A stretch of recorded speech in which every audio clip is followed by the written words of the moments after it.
Sir, shout out sir sa mga tropa mo sir. Shoutout sa Mitsubishi Adventure 4J63. Yun. Gawa na kayo kay sir. Legit. So mga sir, bali ito, Mitsubishi Adventure naman galing pang dinayo ako ni sir galing pa sa Cabuyao, Laguna. Bali papagawa niya sa akin yung RPM gauge ng Adventure niya kasi kahit galitin niya yung makina, yan. Hanggang 1,000 lang yung naangat ng ng RPM gauge. Yan. Mga sir, tatanggalin ko to. Tapos, di ko na maipakita mga sir kasi wala namang maghawak ng cellphone ko. Mamaya pakita ko na lang pag-repair ng RPM gauge.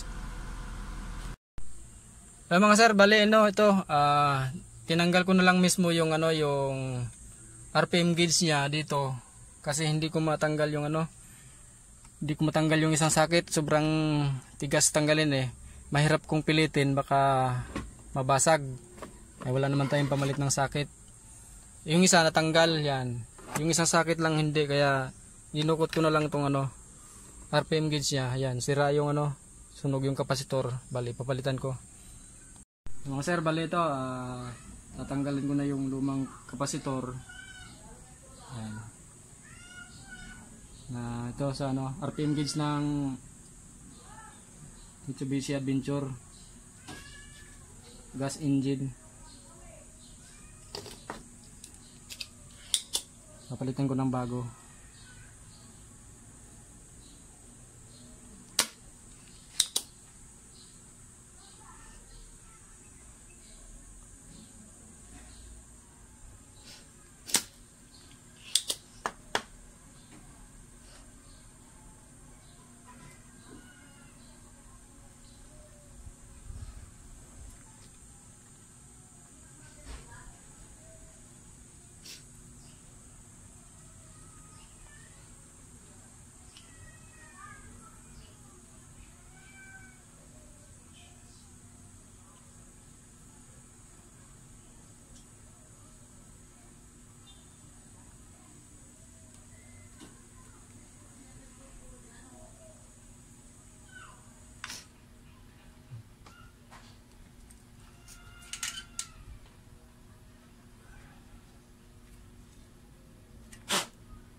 Ayan mga sir, sunog yung kapasitor. Papalitan natin mga sir. Dalawa yan, ito isa. Mamaya palitan ko rin.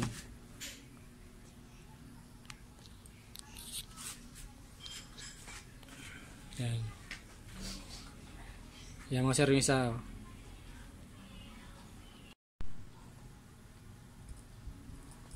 Ayan mga sir, yung bago.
Yung mga sir, napalitan ko na yung isa. Bali yung isa naman.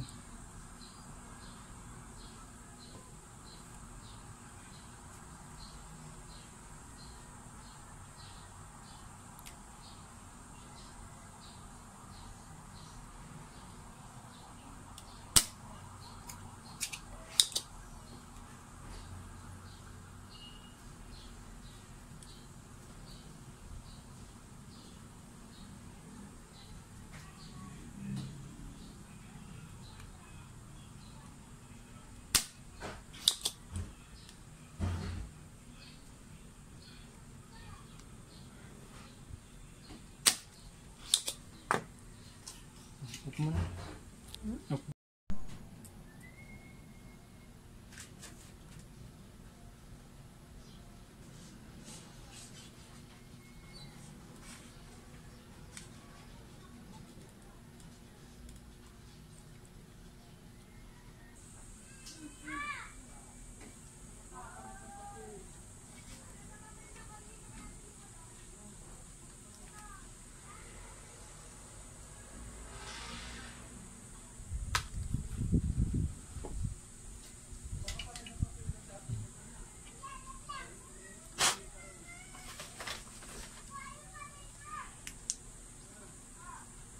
Yan, ilawan nyo rin mga sir sa ilalim para makita nyo kung ano yung mga nagdikit na ano.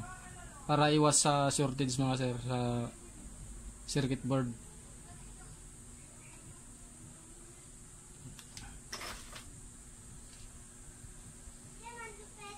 Pag may nagdikit mga sir, makikita nyo naman yun eh. Putulin nyo kagad.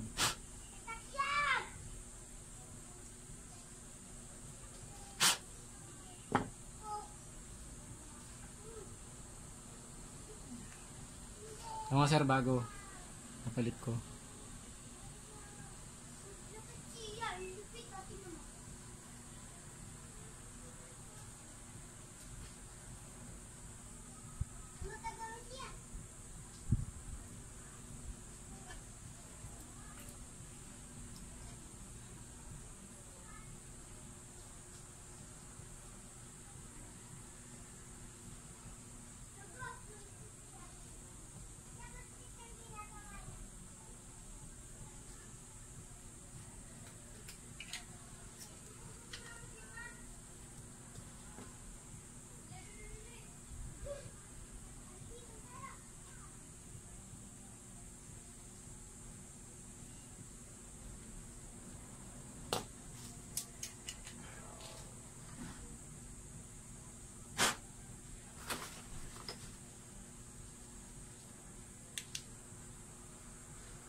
Ayos na mga sir, ikakabit ko na to doon sa ano, sa sasakyan para makauwi na si sir kasi malayo pa palang pinagalingan ni sir sa ano pa, Kabuyaw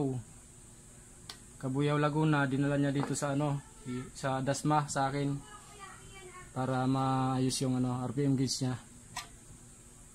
Yan, sasalpa ko na to doon mga sir. Mga sir, bali nakabit ko na yung RPM gauge doon sa loob.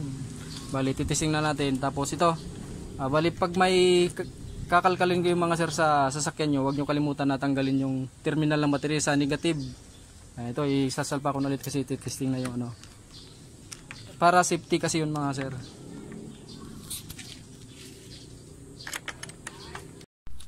Mga sir, ito titesting na natin yung ano, yung RPM gauge na pinagawa sa akin ni sir.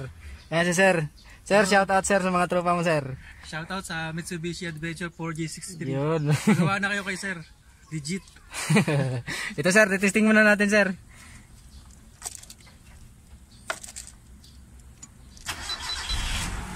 Yun. Yan sir. Cold start siya, cold start. Yan, bababa siya. Yan.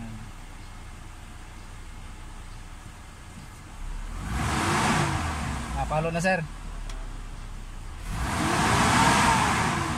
Last time di pa mapalo yun eh. Hanggang dos lang.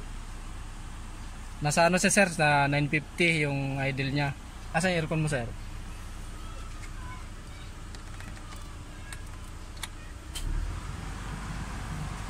Taas ng RPM sir.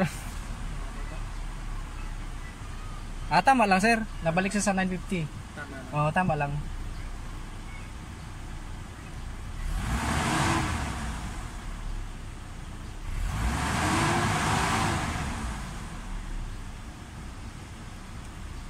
Ito yun sir, no? Yung ito.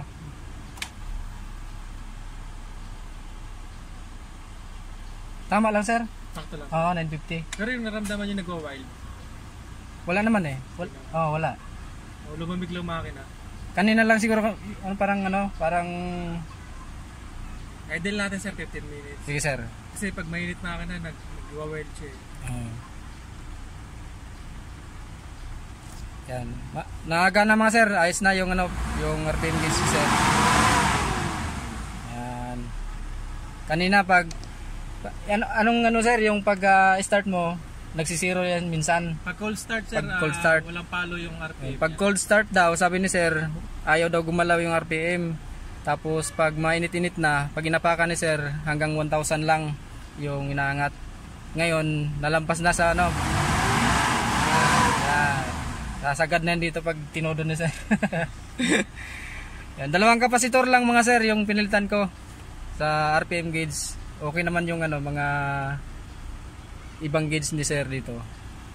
Tapos yung sa pinto mo nga pala sir, no? Yung ilaw. Wala talaga siya sir. Wala.